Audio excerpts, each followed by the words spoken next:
Hello, friends. It's Wednesday, June 3rd, and I'm in the pastor's study in the back of the sanctuary as some musicians masked are in the sanctuary getting ready to record music for Sunday's service. We're going to have wonderful music this coming Sunday, as we always do.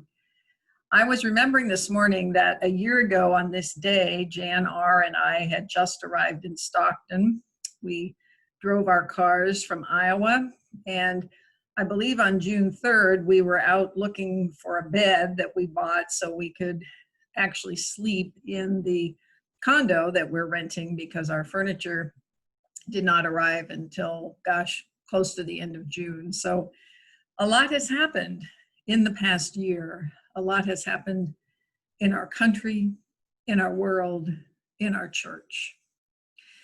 This coming Sunday, the Sunday after Pentecost, we are going to participate with other United Methodists in celebrating one of 6 special Sundays that includes a special offering. This Sunday, appropriately, is Peace with Justice Sunday. This, of course, has been held on this particular Sunday for years, but this year, as we are in the midst of protests and a certain amount of violence and looting, but mostly very, very peaceful protests related to not only the death of George Floyd, but the deaths of so many Black people, particularly Black men in our country. Peace with justice seems more important than ever. And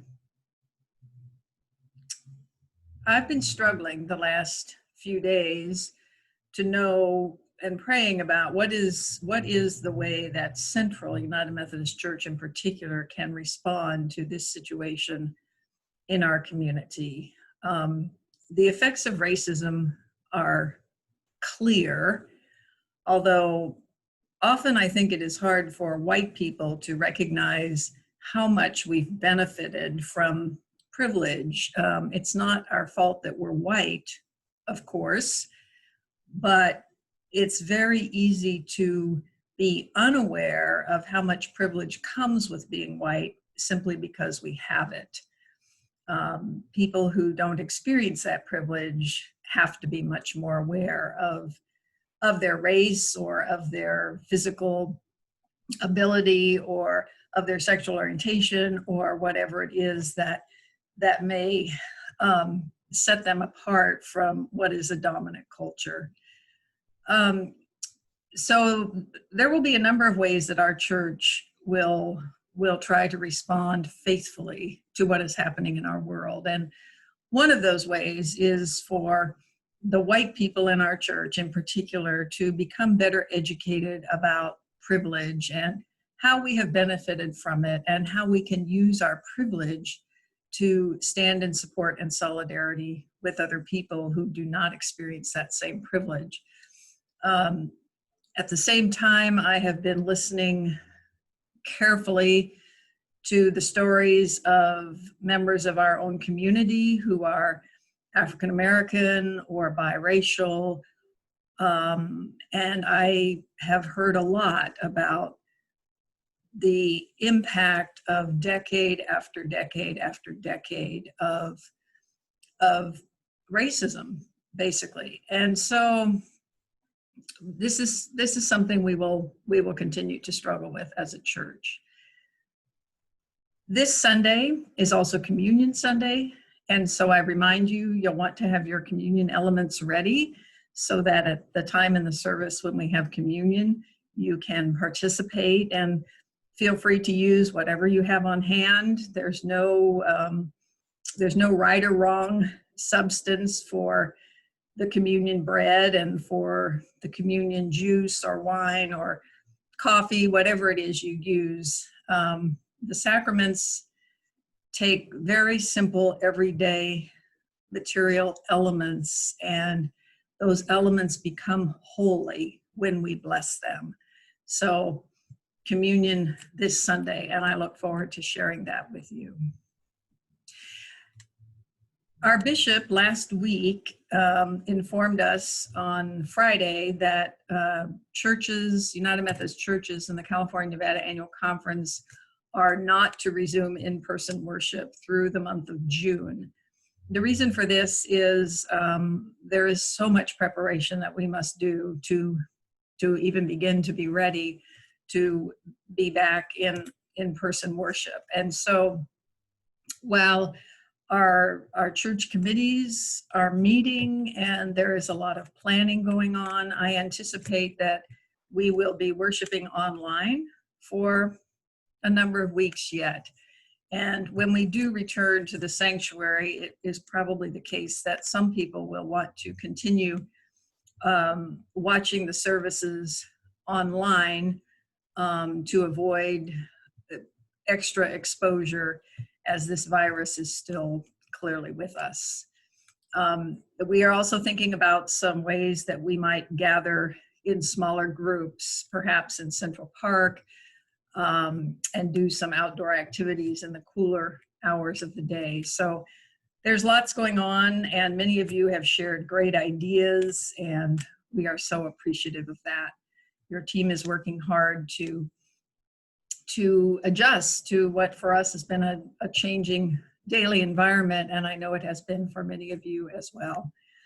I met last night with our circuit leaders. Most of the 23 of them were there on our Zoom call, and it was really great to talk about the positive impact for so many people on of having a more consistent phone communication with members of the church, and people shared stories of making new friends and getting to know people in the church that they had not known before. So there are some great blessings that are emerging from our time of shelter in place.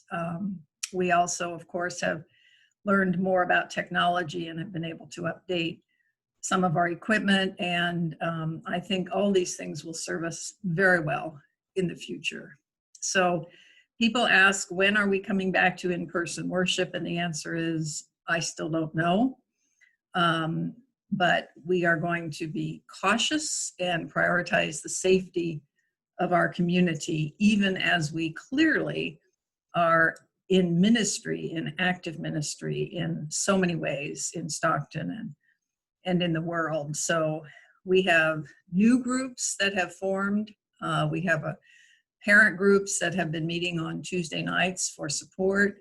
And we are going to have a group of people meeting with me. We are going to read together a book called Waking Up White, which I think will be very helpful to those of us who really want to deal with what it means to have that kind of privilege in our culture. So please continue to watch Connections and 3700 for the opportunities to learn and to pray together and to share. We also hope to provide some links to some centering prayer opportunities so that you can virtually participate with others in centering prayer from different beautiful spots around the world. So there's actually a lot going on at the church, and I so appreciate the patience and the commitment of so many of our members and friends as we navigate this time.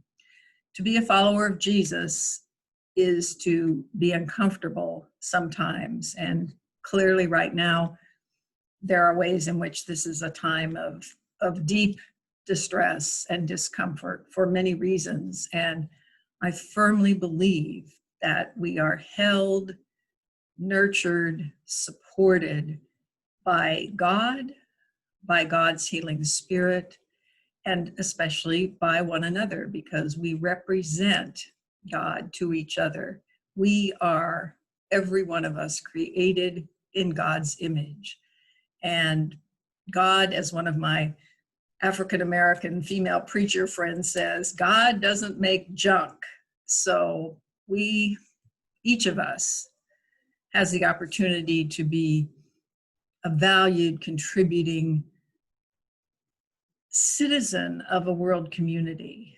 And that's what we're going to work on in these coming weeks. So I am ever grateful for all of you. I appreciate the prayers and the way that you have supported your team during this time. And please know that we are here to support you as best we can through the grief and distress that is going on in our world. In the end, God will have the final word, and I believe that that word will be very, very good.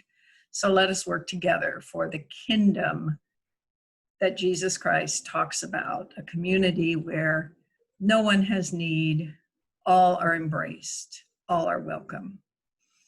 I hope you'll join us for worship on Sunday, and I look forward to seeing you virtually very soon.